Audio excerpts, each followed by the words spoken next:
uma mudança expressiva aqui falando que o pedido de ressarcimento ou declaração de compensação, no caso do crédito do IPI, pode ser entregue somente depois de transmitida a EFD, o SPED fiscal, né, que é FD, ICMS e IPI.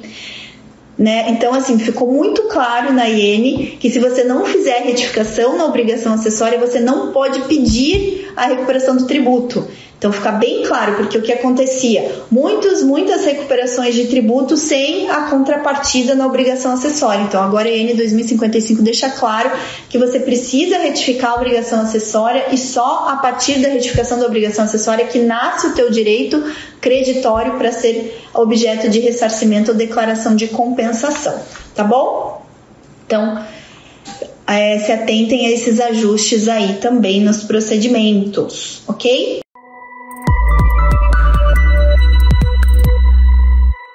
Existe uma lei que regula as possibilidades de restituição ou de compensação de tributos recolhidos a maior. Isso tem uma previsão lá no próprio Código Tributário Nacional, lá no artigo 156, se eu não me engano. Não estou olhando aqui, mas 156, que fala de compensação e pagamento indevido, né, ao maior, nas hipóteses de restituição, desculpa. E aí isso vem regulamentado na Lei 9.430, lá nos artigos 73 e 74, também estou falando de cabeça, tá? Tanto que a gente fala dessa temática. Então, os artigos 173 e 174 da Lei 9.430 dão um fundamento legal para que hoje possamos fazer a recuperação de tributos federais, tá? E isso é regulamentado em detalhes em uma instrução normativa, que até semana passada era a instrução normativa 1717, né, e até fácil, era bem fácil a gente lembrar da IN 1717. Deixa eu abrir ela aqui. Deixa eu pegar aqui. Só um pouquinho, gente. Vou deixar ela abertinha aqui, que essa eu vou ter que colar, né? Porque é muita coisa pra gente falar de cabeça. Mas deixa eu abrir aqui a IN 1717. A IN 1717, que ela é de 2017, de julho de 2017, né? Então era uma IN bem cabalística e bem fácil da gente lembrar. Vou deixar ela aqui aberta só para pegar a data certinha, mas ela é toda... Ela é IN, olha só, era IN 1717 do dia 17/7/2017, tá? Então, realmente era uma IN super cabalística aí, né? O 7, né, o número do infinito, o número da perfeição, rodava solto nessa IN. Mas ela foi revogada e agora a gente vai ter um pouquinho mais de dificuldade para lembrar o número da nova instrução normativa que regulamenta todos os pedidos de restituição, compensação e ressarcimento. Agora é a instrução normativa 2055.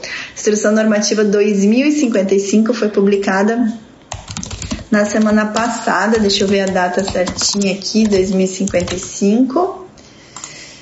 Foi publicada no dia 6/12/2001, tá? Então, é a instrução normativa que dispõe sobre restituição, compensação, ressarcimento e reembolso no âmbito da Secretaria Especial da Receita Federal, tá? Então, não temos mais a IN 1717, agora a IN vigente é a IN 2055. Bora falar sobre as mudanças, né? Então a gente teve aí algumas pequenas mudanças aí que eu não vou nem entrar, não vou falar das pequenas mudanças, tá, gente? Porque as pequenas mudanças acabam sendo mais umas mudanças mais textuais do que propriamente de mérito, tá? Então aí acaba que não gera tanto efeito, tá bom?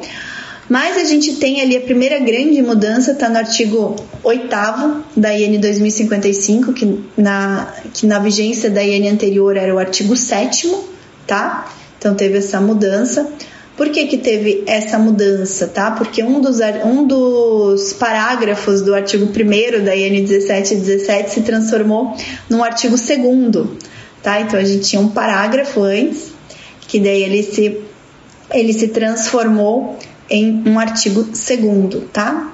Falando de outras hipóteses de restituição ou compensação. Então, tanto o artigo 1º como o 2º falam das hipóteses. O primeiro ele abrange ainda, né, que é falando que a IN trata não só de restituição e compensação, mas trata também de ressarcimento e reembolso, né? Na vigência da 1717 ela falava no artigo 1º só restituição e compensação, mas ela falava também de ressarcimento no corpo da IN 1717. Então, o que eles fizeram um ajuste semântico, né, um ajuste aqui para que no artigo 1º realmente tenha previsto todas as hipóteses de restituição, compensação, ressarcimento e reembolso.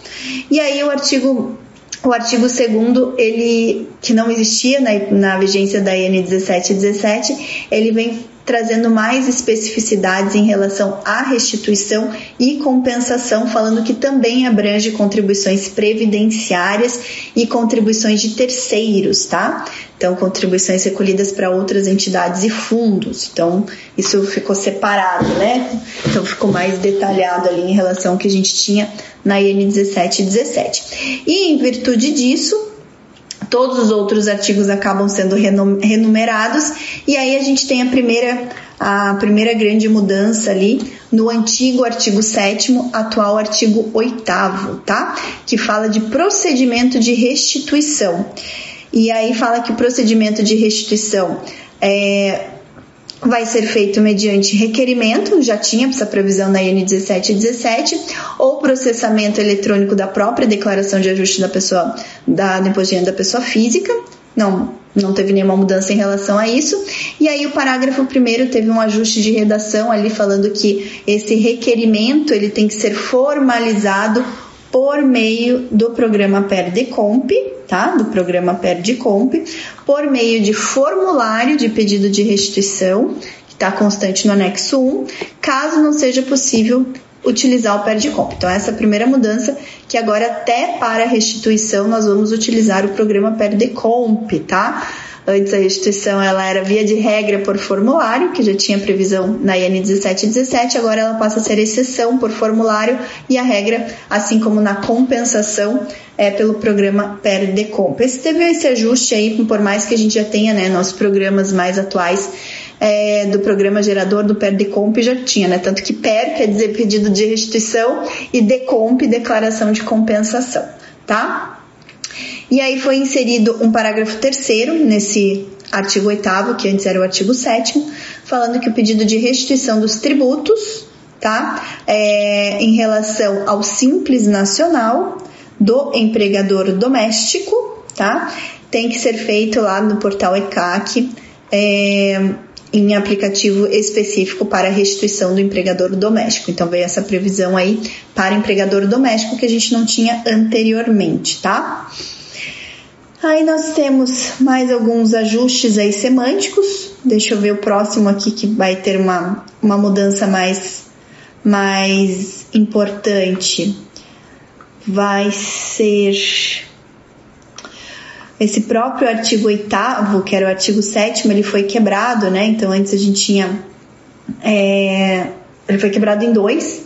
Então, a gente, desse artigo, que antes era artigo 7º, foi renumerado para o artigo 8º, ele foi quebrado, e o artigo 9º, antes, né, não existia na IN, fala que no caso de pessoa jurídica, a restituição deverá ser formalizada, deverá ser requerida pelo estabelecimento matriz, tá? Então, isso ficou num artigo próprio que estava antes dentro do corpo desse artigo anterior, tá? Então, está falando que quando é pessoa jurídica, você vai requerer relacionado às filiais, mas por se tratar de tributos federais, você vai formalizar tudo no estabelecimento matriz, tá?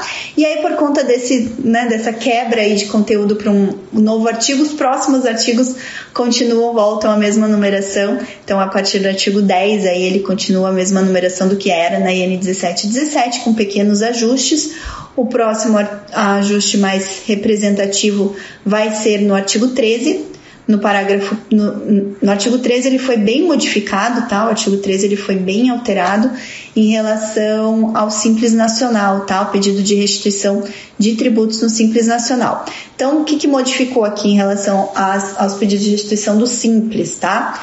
Só deixou claro que o programa para pedir a restituição é o programa que tem acesso pelo ECAC, tá? Então, teve esse ajuste aí, o programa é acessível pelo ECAC, e veio trazer a previsão de que no caso de restituição relacionado ao MEI, tá? Ao microempreendedor individual, que tem, né, o Simples do MEI, aí vai ser feito pelo aplicativo MEI. Não existia essa previsão na IN 1717, então veio essa previsão de que para MEI, quando for fazer pedido de restituição relacionada a pagamento indevido a maior, isso se dá por meio de um aplicativo próprio chamado aplicativo MEI em dispositivos móveis, tá? Normalmente MEI, né, são pessoas aí que são profissionais autônomos, né, que formalizam a pessoa jurídica no MEI. Então, para ficar mais fácil, né, não ficar dependente de um programa de computador, acessível só pelo computador, então criou esse aplicativo MEI acessível em dispositivos móveis, tá bom? Daí vem com a previsão de que esse aplicativo ele tá disponível em Android ou em sistema iOS, né, que é do sistema da Apple. E aí, parágrafo 3º, né, desse mesmo artigo 13, falando que esses pedidos, que os pedidos que forem formalizados em desacordo com o disposto nesse artigo, eles vão ser sumariamente indeferidos. Então aí fica o alerta, né, para quem vai fazer a restituição do Simples ou do CIMEI, né, do Simples do MEI. Aí tem essas novidades aí na IN 2055. O artigo 14 da IN 1717 foi revogado, que falava de saldo negativo do imposto de renda da CSL, porque ele foi realocado, tá, para outro capítulo próprio da IN 2055, então ele saiu aqui, o artigo 14, ele foi revogado, e aí, a partir dali, então, teve toda uma renumeração de novo, né, então, o que era o artigo 15 da IN 1717 virou o artigo 14 da IN 2055, aí com alguns ajustes menores, tá? O próximo ajuste mais relevante vai ser a partir do artigo 19 e artigo 20, que não existiam na IN anterior, na IN 1717, tá? Então aqui tá falando de pessoa jurídica tributada pelo lucro real, tá? Pessoas jurídicas que sofrerem retenção indevida ao maior do IRPJ da CSL, independente do regime de apuração, lucro real presumido arbitrado, tá? Poderão utilizar o valor retido somente na dedução do IR da CSL devidos ao final do período de apuração em que houve a retenção ou para compor o saldo negativo de IRPJ CSL do período. Então, a questão de recolhimento a maior de IRPJ CSL foi realocada para o artigo 18, né, artigo 19 e 20 da IN 2055, então teve esse ajuste de redação, estava posicionado em outro lugar da IN 1717, tá, então teve esse ajuste. Aí a gente teve um ajuste relevante também no artigo 23, no artigo 24 e no artigo 25 da IN, aqui falando sobre imposto de renda da pessoa física, tá? Formas de requerimento aí da restituição do imposto de renda da pessoa física, como se dá o requerimento. O artigo 24 fala das hipóteses de indeferimento desse requerimento, tá? E aí o artigo 25 só fala que o deferimento só vai se dar se você cumprir os artigos anteriores, tá bom? Aí, gente, daí vem o capítulo próprio do saldo negativo de IRPJ-CSL, que estava no artigo 14, agora passa para o artigo 27, então ele foi realocado, tá, para essa seção 6, tá, artigos 27 e 28, e aí depois a gente volta, né, a ter sessões próprias falando de restituição. Então, a partir do artigo 29 a gente fala de restituição e compensação do PIS e da COFINS retidos na fonte, tá? Com alguns ajustes aí, alguns ajustes de texto. Depois a gente fala da restituição decorrente do cancelamento ou retificação da declaração de importação e da declaração única de importação, que não tinha essa previsão na IN 1717, tá? Então teve um ajuste de redação aqui e no procedimento dessa restituição relacionado à retificação da DI ou do INPE, né, que é a Declaração Única de Importação, que é uma previsão mais recente do que, né, veio uma previsão depois de 2017, então teve que fazer esse ajuste aqui agora na IN. Aí depois vem a seção número 9, relacionada à restituição de valores referentes à retenção de contribuições previdenciárias na seção de mão de obra e na empreitada, também com ajuste de texto, teve revogação de um artigo e um ajuste de texto aqui no procedimento, tá? Depois, quem for fazer, olhe essas mudanças. Depois, na seção 10, restituição de receita não administrada pela Receita Federal, teve poucos ajustes de redação, não mudou tanto o procedimento, tá? Teve pequenos ajustes aqui. A seção 11, que é a restituição relativa ao adicional do frete da Marinha Mercante e a taxa de utilização de sistemas de controle de arrecadação adicional ao frete de renovação da Marinha Mercante, tá? Então são duas CIDs aqui específicas, tá? Que já tinha previsão, só houve uma mudança aqui, falando que agora toda a restituição ela tem que ser feita mediante requerimento específico disponível no site da Receita Federal, tá?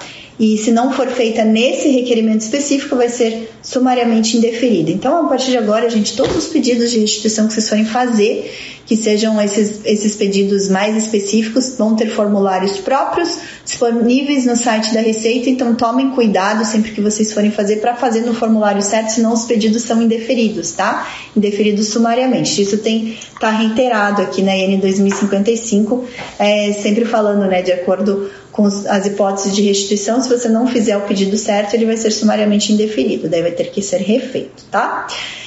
Ali, a partir do artigo 40, começa o capítulo 3, relacionado ao ressarcimento, tá? Então, todo o capítulo 3, ele continua, assim como era na IN 1717, falando de ressarcimento, começa com o IPI, tá? Com pequenos ajustes aqui na questão do IPI, tá? Nada tão substancial, só mais ajustes mais ajustes semânticos, tá? Nenhum ajuste muito relevante. O principal ajuste é no artigo 41 da IN 1717, que virou o artigo 44 da IN 2055, falando que o pedido de ressarcimento ou declaração de compensação deve ser formalizados pelo estabelecimento matriz da pessoa jurídica, tá? Não mais pelas filiais isoladamente, tá? Então, formalizados pelo matriz, utilizando o programa PERDCOMP ou, quando não for possível, formulário específico de pedido de restituição ou ressarcimento, tá?